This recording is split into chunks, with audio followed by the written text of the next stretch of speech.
Que l'on souhaite mettre en place une classe flexible ou pas, il est important de penser que cet aménagement de classe ne pourra pas rester figé de septembre à juillet, voire même tout au long d'une journée d'école.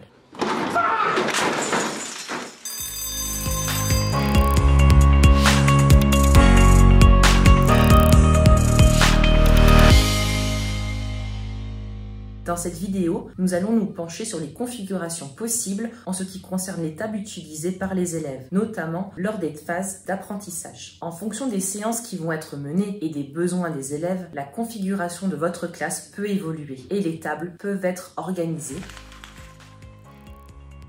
en U. Lorsque tous les élèves sont présents au même endroit, dans un point regroupement par exemple, la moitié du groupe est assis au niveau des tables et les autres sont par terre, au milieu du U. Cet aménagement favorise le travail, souvent oral, en collectif et permet de créer un effet groupe avec un réel sentiment d'appartenance. Ce fonctionnement est très utile en début de journée lors des réalisations de rituels ou lors de débats. En C, avec un demi-groupe lors des séances d'apprentissage où les élèves réalisent un travail au tableau. De cette manière, les élèves peuvent échanger entre eux de manière beaucoup plus spontanée et l'enseignant peut intervenir rapidement auprès d'un élève qui se trouverait en difficulté. Je trouve cette organisation particulièrement efficace en grammaire ou en calcul par exemple, lors des phases de mise en commun ou de construction des traces écrites.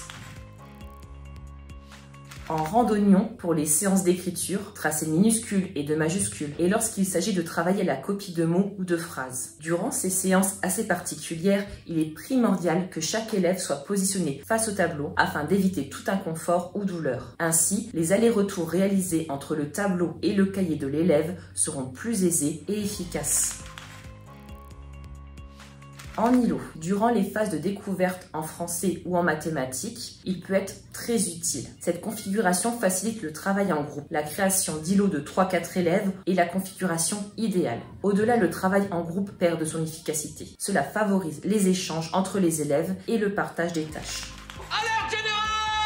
Il faut accepter, en début d'année, de perdre du temps pour expliquer, bouger et rebouger les meubles afin de s'assurer que tous les élèves deviennent ce que j'aime appeler des déménageurs de l'extrême. Une fois que l'on possède le mobilier nécessaire à ce changement, il est temps de réfléchir à la manière dont tout cela va être organisé. En fonction des objectifs que l'on souhaite atteindre, différents types d'espaces peuvent être mis en place.